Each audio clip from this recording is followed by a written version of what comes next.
Oi galera, tudo bem com vocês? Esse é mais um vídeo pro canal.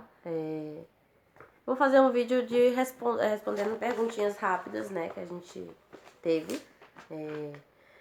Coloquei uma caixinha de pergunta lá no Instagram do Juan e recebi algumas perguntinhas. A gente vai esclarecer um pouquinho pra vocês. Como suspeitou do autismo do Juan? Essa é a primeira pergunta. Eu não tinha suspeita, né? A gente achava alguns comportamentos dele bem assim, diferente de outras crianças.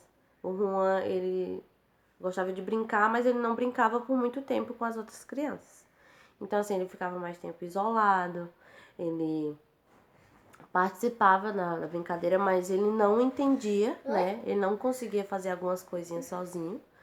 E as professoras mesmo perguntavam se em casa era assim. Realmente em casa também era assim. Então ele não tinha questão de dividir, ele não tinha aquela vontade de pegar em tinta, de pegar em algumas texturas mais pastosas, de pegar em coisinhas que fosse mais assim, pra ele que é bem diferente de pegar como bolinhas pequenininhas, ele não gostava desse tipo de textura. E a questão da alimentação, ele era bastante seletivo, ainda é até hoje, né? Só que agora ele já tá comendo bem melhor, né? Mas quando ele era mais pequenininho, ele não fazia isso. E na escola, ele tinha dificuldade em fazer amizades, ele tinha dificuldade no aprendizado. Apesar dele ser uma criança bastante inteligente, como as professoras passavam pra gente, né? Ele tinha essa dificuldade, né, no aprendizado dele. E até mesmo em casa, né? Quando a gente ia ensinar alguma coisa pra ele era um pouquinho complicado. Então, se a gente fosse fazer alguma coisa diferente, ele não gostava, porque ele não gosta da mudança de rotina. Tanto é que quando a gente mudou de casa, isso pra ele também foi um pouquinho complicado, que mexia um pouquinho com ele, né? Então, quando a gente mudou de estado do mesmo jeito, pra ele foi um pouquinho complicado até ele se adaptar. E tem algumas coisinhas que logo mais a gente vai trazer pra vocês, porque é muita coisa pra mim falar. A segunda perguntinha que me mandaram foi assim: você ficou com medo ou receio por você ter outros filhos? Sim, fiquei com bastante medo. Tanto é que o Vitório a gente pensava que ele tinha algumas coisas, mas o Vitório é uma criança bastante imperativa, né? E ele tem um comportamento mais complicado, então ele também está sendo avaliado pela psicóloga. A gente recebeu um encaminhamento por neuropsicólogo. Neuropsicólogo não, desculpa. Neuropediatra. Né? E a gente está aguardando ele ser avaliado por ele, porque o Vitório tem um comportamento bastante agressivo, né? Mas o Rael, ele já passou com neuro, e o Rael possivelmente vai receber o diagnóstico, né? Ou não. Espero que o neuro avalie ele bem direitinho, né? Porque com o Juan já tá sendo complicado, imagine com 2 ou 3, né? Quando a Yara ficou internada, né, a gente passou mais de 15 dias com ela no hospital, porque ela tava com pneumonia. E durante todo o período de internação a gente foi acompanhada por uns 4 ou 5 pediatras e 3 deles falou que a Yara tinha um atraso no comportamento dela, no desenvolvimento.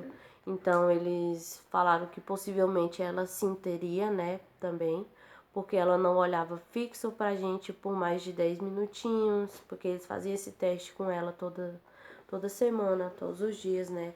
Então ela não sentava sozinha e realmente até hoje ela não senta sozinha, ela já tá com 8 meses, ela não senta ainda sozinha. Comidas pastosas ela não aceita. Então até mesmo na creche, ela tá na creche, as tias da creche tá fazendo esse olhar, né, esse acompanhamento para poder repassar pro neuro. E a terceira perguntinha foi: quais os exames vocês já fizeram para ser diagnosticado o caso dele?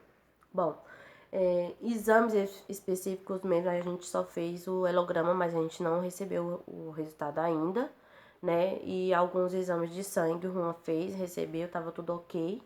Mas autismo não tem um exame específico, né? Que dê o resultado final. tem autismo ou não tem autismo, né? Autismo não tem diagnóstico, né?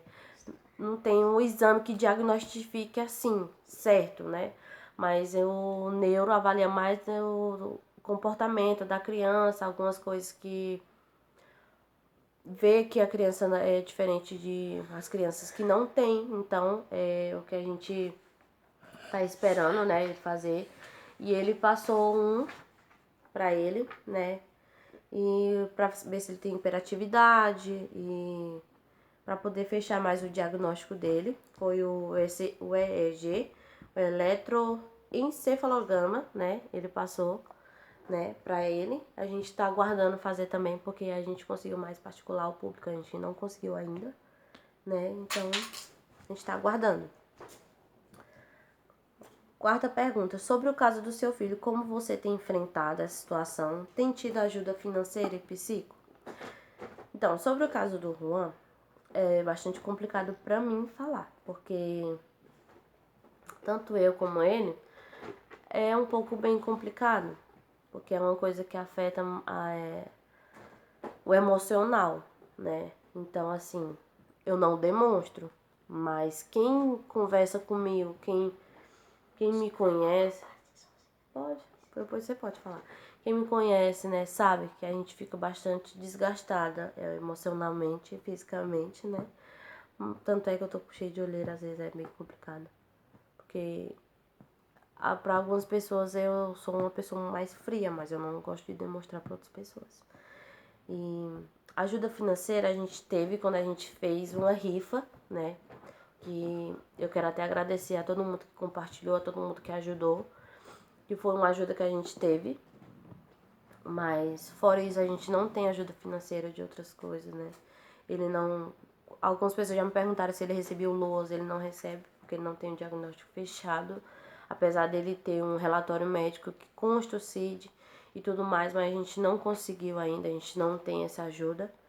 E infelizmente eu perdi o meu emprego, eu tava trabalhando, eu perdi, porque eu precisava...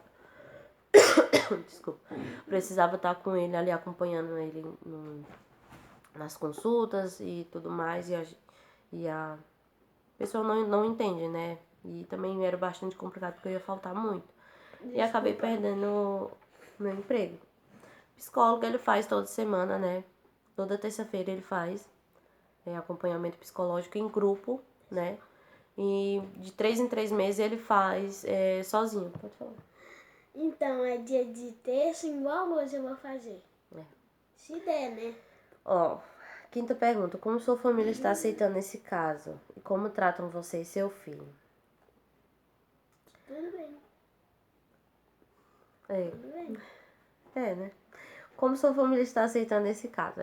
Assim, no começo foi muito complicado para todo mundo aceitar, né? Porque não tem como a gente aceitar ou não deixar de aceitar.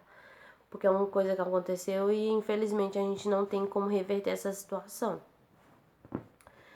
Algumas pessoas sabem lidar melhor do que outras, né? Então, assim, é difícil falar pelos outros, né?